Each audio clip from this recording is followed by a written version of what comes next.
Alors, ce soir, on poursuit dans l'Épître de Paul aux Romains. On était rendu au chapitre 10, verset 5. Excusez-moi. En effet, Moïse écrit à propos de la justice qui vient de la loi, l'homme qui la mettra en pratique vivra par elle. Alors, c'est sur la loi même que Paul fait reposer son argumentation. Moïse devait enseigner aux Israélites que la pratique de la loi procure la vie. On voit ça dans Lévitique 18.5, le texte que Paul cite. Mais il faut faire attention. La pratique de la loi, c'est la pratique parfaite de la loi en tout point et en tout temps, qui sera agréé par Dieu. Ce verset attribue à Moïse la rédaction de la loi, la Torah. C'est un point qui est important parce que certains qui cherchent à discréditer les Écritures s'en prennent à tout ce qu'ils peuvent. Et Moïse est souvent remis en question quant à son rôle de rédacteur du Pentateuque. Autre point, c'est que le verbe écrire, Moïse écrit, curieusement, il est au présent de l'indicatif. Alors, Paul voudrait souligner la permanence de la parole. L'écrit de Moïse ne cesse de retentir, d'être en force. Et Paul comprend le texte de Lévitique ainsi. Si quelqu'un met parfaitement en pratique la loi sans jamais broncher, il vivra par elle. Et Paul cite le même texte du Lévitique en Galates 3.12. Or, la loi ne provient pas de la foi, mais elle dit celui qui mettra ces choses en pratique vivra par elle.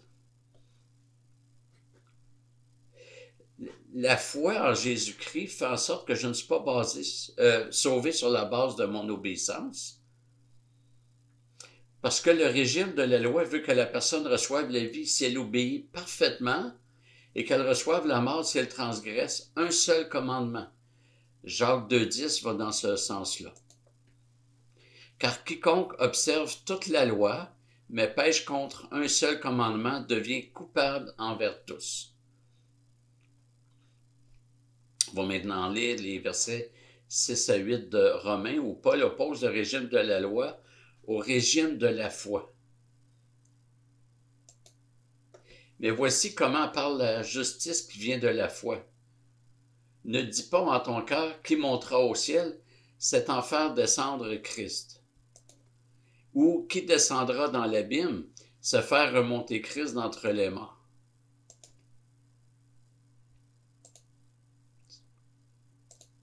Est-ce que j'ai un problème?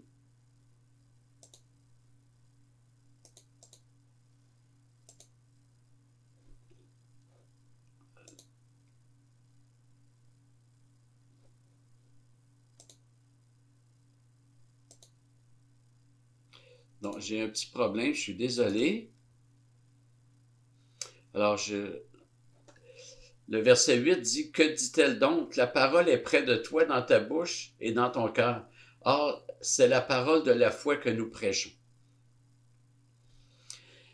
Donc, Paul va solliciter le texte de Deutéronome 30 pour expliquer comment parle la justice qui vient de la foi. Et donc, il cite les versets 12 à 14 de Deutéronome 30. Puis, quand on voit une citation dans l'Écriture, là, une citation d'un autre texte de l'Écriture, il faut toujours considérer le contexte du texte qui est cité. On dit souvent qu'il ne faut pas interpréter un texte hors contexte. Les auteurs bibliques ont fait la même chose. Quand ils citaient un texte, ils considéraient le contexte.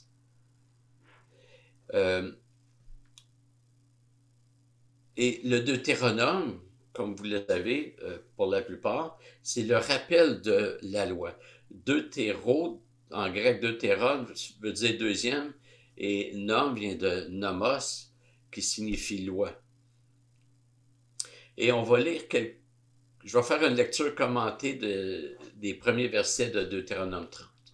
Et prenez note des si conditionnels.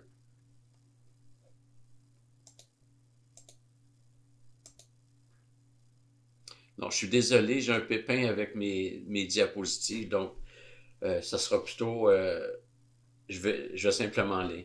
Lorsque toutes ces paroles se réaliseront pour toi, la bénédiction et la malédiction que je mets devant toi, si tu les prends à cœur au milieu de toutes les nations chez lesquelles l'Éternel ton Dieu t'aura béni, si tu reviens à l'Éternel ton Dieu, et si tu obéis à sa voix de tout ton cœur et de toute ton âme, toi et tes fils, selon tout ce que je t'ordonne aujourd'hui. Et ensuite, les versets 3 à 5 présentent les bénédictions qui suivent l'obéissance. Alors l'Éternel ton Dieu ramènera tes captifs et aura compassion de toi. Il te rassemblera encore du milieu de tous les peuples chez lesquels l'Éternel ton Dieu t'aura disséminé. Quand tu serais béni à l'extrémité du ciel, l'Éternel ton Dieu te rassemblera de là, et c'est de là qu'il te prendra. L'Éternel ton Dieu te fera revenir dans le pays que possédaient tes pères, et tu en prendras possession. Il te fera du bien et te rendra plus nombreux que tes pères. Et le verset 6 enseigne que c'est Dieu qui accomplira dans le cas de son peuple l'obéissance. Parce qu'ici, Dieu pose la condition, si tu obéis, puis voici les bénédictions. Puis au verset 6, il va parler de l'œuvre de Dieu. Puis vous remarquerez le parallèle entre l'obéissance des versets précédents et le fait d'aimer l'Éternel au verset 6. L'Éternel ton Dieu circoncira ton cœur et le cœur de ta descendance pour que tu aimes l'Éternel ton Dieu de tout ton cœur et de toute ton âme afin que tu vives. Et au verset 7, les bénédictions continuent. L'Éternel ton Dieu fera tomber toutes ses malédictions sur tes ennemis, sur ceux qui te haïssent et te persécutent. Verset 8, c'est encore l'obéissance. Et cette obéissance ne paraît plus comme une éventualité ou comme une injonction, mais elle apparaît comme une certitude.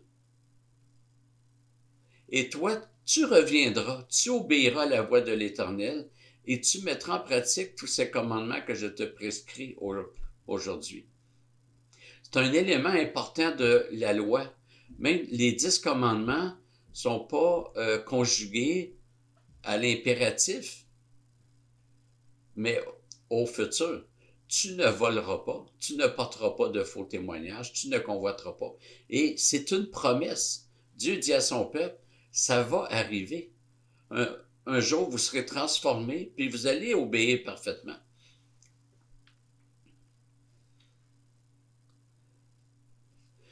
Sous l'Ancienne Alliance, le peuple de Dieu souffrait de désobéissance chronique. Sous la Nouvelle Alliance, le Seigneur nous rend obéissants. C'est progressif et un jour, notre obéissance au Seigneur sera parfaite. Nous serons semblables à Jésus-Christ.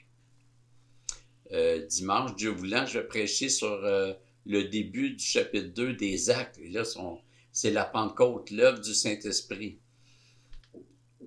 Donc, Deutéronome 30, versets 9 à 11, c'est des bénédictions. L'Éternel, ton Dieu, te comblera de bien en faisant prospérer toute l'œuvre de tes mains, le fruit de tes entrailles, le fruit de ton bétail et le fruit de ton sol. Car l'Éternel prendra de nouveau plaisir à ton bonheur, comme il prenait plaisir à celui de tes pères. Lorsque tu obéiras à la voix de l'Éternel, ton Dieu, en observant ses commandements et ses préceptes écrits dans ce livre de la loi, lorsque tu reviendras à l'Éternel, ton Dieu, de tout ton cœur et de toute ton âme, en effet, ce commandement que je te prescris aujourd'hui n'est certainement pas au-dessus de tes forces ni hors de ta portée. D'après les commentaires que j'ai consultés, le sens du verset 11 n'est pas que l'homme a la capacité d'obéir à la loi de Dieu quand il dit « ce commandement n'est pas au-dessus de tes forces ». C'est plutôt que la loi est compréhensible, elle est accessible. Dieu donne une loi et il se fait comprendre. Dieu a révélé sa loi en des termes accessibles. La loi de Dieu n'était pas ésotérique, Elle ne requérait pas de sages mystiques pour la comprendre. Et les prochains versets sont ceux que Paul cite dans Romains 10. Il n'est pas dans le ciel pour que tu dises qui montera pour nous au ciel, nous l'apportera et nous le fera entendre afin que nous le mettions en pratique. Le commandement de Dieu n'est pas au ciel. Il y avait une pratique à cette époque, et cette pratique a demeuré longtemps, et plusieurs se donnent toujours aujourd'hui dans des formes diverses, où les gens consultaient des sages, des voyants, bref, ceux qui prétendaient avoir un contact particulier avec l'au-delà pour connaître la volonté de Dieu. L'Éternel dit que son commandement n'est pas au ciel. Non, Dieu a communiqué sa loi sur terre. Donc, personne n'a à se demander qui va monter au ciel pour nous apporter ce commandement. Verset 13. Il n'est pas de l'autre côté de la mer pour que tu dises qui passera pour nous de l'autre côté de la mer, nous l'apportera et nous le fera entendre afin que nous le mettions en pratique. Cette parole, au contraire, est tout près de toi, dans ta bouche et dans ton cœur, afin que tu la mettes en pratique. Donc, le Seigneur annonce, il a parlé de circoncision du cœur au verset 6, dans Deutéronome 36. Donc, il parle de ce qu'il va faire au sein de son peuple. Lorsqu'il sauve quelqu'un, il inscrit sa loi dans son cœur. Je pense que c'est Ézéchiel qui dit « Je ferai en sorte qu'ils suivent mes prescriptions ».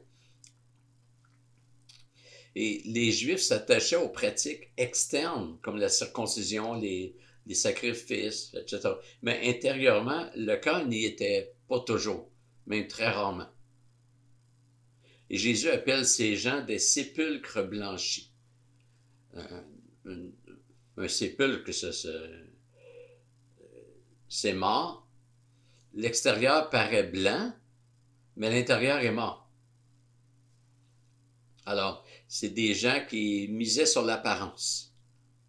Mais en dedans, c'était mort. Donc, on voit que Dieu s'engage à circoncire, puis il va faire en sorte que on sera conforme à sa loi. En passant, on n'est pas sauvé parce qu'on est devenu conforme à sa loi. On devient conforme à sa loi parce qu'on est sauvé, ce qui n'est pas pareil.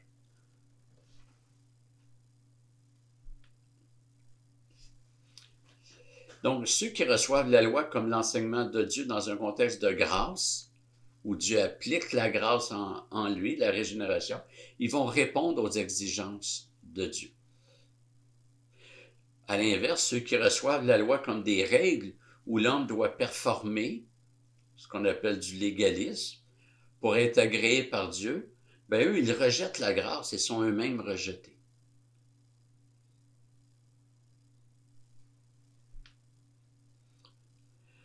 Romains 10, 6. Ne dis pas en ton cœur qui montera au ciel, c'est en faire descendre Christ. Comment comprendre que dire en son cœur qui montera au ciel, c'est en faire descendre le Christ? La réponse est que si quelqu'un considère le commandement de Dieu comme inaccessible, c'est qu'il ne reconnaît pas l'œuvre du Fils qui est venu et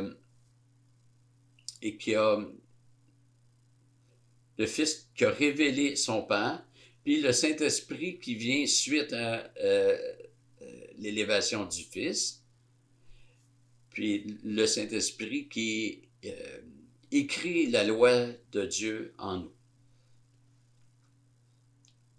Et l'élévation de Jésus-Christ, on l'avait vu au premier chapitre, verset 4, fait de Jésus-Christ le Seigneur, le Roi.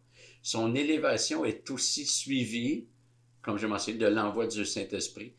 C'est des choses qu'on retrouve dans le début des actes. Et ça accomplit la prophétie de Deutéronome 30, verset 6. L'Éternel circoncira votre cœur. Et on voit que Paul considère l'œuvre du Christ dans sa globalité. Si quelqu'un pense devoir accomplir la loi par lui-même, c'est l'équivalent de rejeter Jésus. c'est détrôner Jésus-Christ de sa seigneurie, c'est renier son élévation, c'est le faire redescendre. Si quelqu'un pense devoir accomplir la loi par lui-même, il nie que le Christ soit monté au ciel pour nous en ouvrir le chemin. Et que du haut de son trône, il déploie sa force pour injecter sa loi en nous. Celui qui fonctionne par ses propres performances se trouve à renier l'œuvre du Fils. Et le verset 7 doit se comprendre dans la même idée. L'idée que quelqu'un doit descendre dans l'abîme signifie que quelqu'un doit payer pour la désobéissance. C'est donc affirmer que Dieu ne le fera pas. Et le sens de la fin du verset 7, c'est faire remonter Christ d'entre les morts ne signifie pas ressusciter Jésus. Ça signifie rejeter que Jésus-Christ soit celui qui a payé de sa mort le prix de notre désobéissance.